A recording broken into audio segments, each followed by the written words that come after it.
Hello everyone, welcome back to my channel. আজ হচ্ছে 14ই মে মানে আজ হচ্ছে আমার রেজাল্ট কেন বললাম, আজ হচ্ছে এইচএসের রেজাল্ট। তো এখন সকালবেলা হয়ে গেছে আর আজকে এখন থেকে আমি ব্লগটা শুরু করলাম।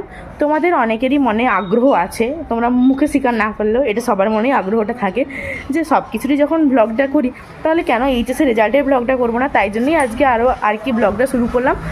সারা রাত কালকে সেভাবে ঘুমাতে পারিনি, এটা সবার সাথেই হচ্ছে যারা যারা এইচএস দিয়েছে বা যেই পরীক্ষার দিক যেদিন রেজাল্ট হয় তার আগের দিন তো কেউই ঘুমাতে পারে না। তো আমিও সেই একইভাবেই ঘুমাতে পারিনি খুব একটা, তাই জন্যই সকাল সকাল এখন আমি স্নান করে নিয়েছি। আর আমাদের রেজাল্ট হচ্ছে 11টার সময় আমরা ওয়েবসাইটে দেখতে পাবো, আর হচ্ছে 10টা সাড়ে 10টার দিকে মানে ফোনে দেখাবে আর মানে ঘোষণা করবে আর কি।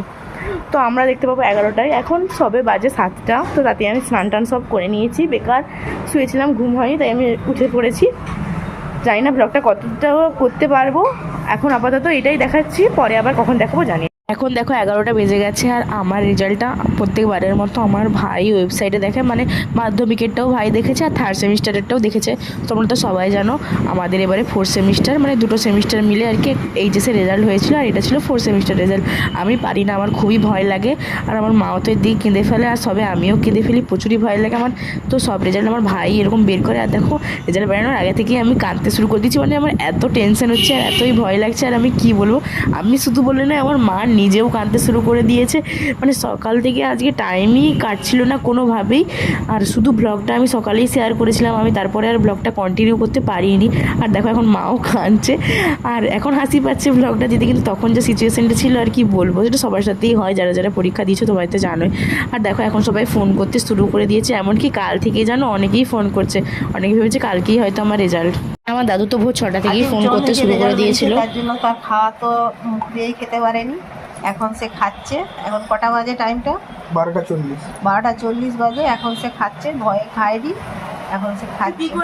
ভয় লাগবে না? আচ্ছা ঠিক আছে, এবার শান্তি হয়েছে, এবার খা।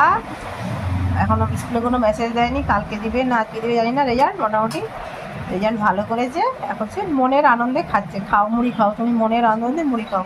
তো এখন আমি রেডি হয়ে পড়েছি, আর আজকে আমরা যাব মন্দির, মানে অনুকূল ঠাকুরের আশ্রম। আমরা প্রত্যেক বৃহস্পতিবারই যাই, আর আজ তো যাচ্ছি। মা এসে এদিকে একটা কোশ্চেন আছে। মা, সবাই তো মেসেঞ্জারে জিজ্ঞেস করছে কিরে কত পেলি, কিরে কত পেলি, তুমি সবার উদ্দেশ্যে কি বলতে চাও? কত পেলে আমি যখনই বলবো, যাই বলবো সেটা তোমরা বিশ্বাস করবে না। সুতরাং যদি জানতে ইচ্ছা হয় তাহলে বাড়িতে এসে তোমাদের রেজাল্টটা দেখি, কারণ আমি যখনই নাম্বার বলবো, কোনো নাম্বারে যাই বলি, তোমাদের তখন অবিশ্বাস হবে, তার থেকে এসে রেজাল্টটা দেখে যাও, যার যার দরকার আছে যে কত পেয়েছি নাম্বারটা জানো, ঠিক আছে? তো তোমরা বাড়িতে পেয়েছি বলতে আসবে, আমি নয়, আমার মেয়ে কত আমি পেয়েছি।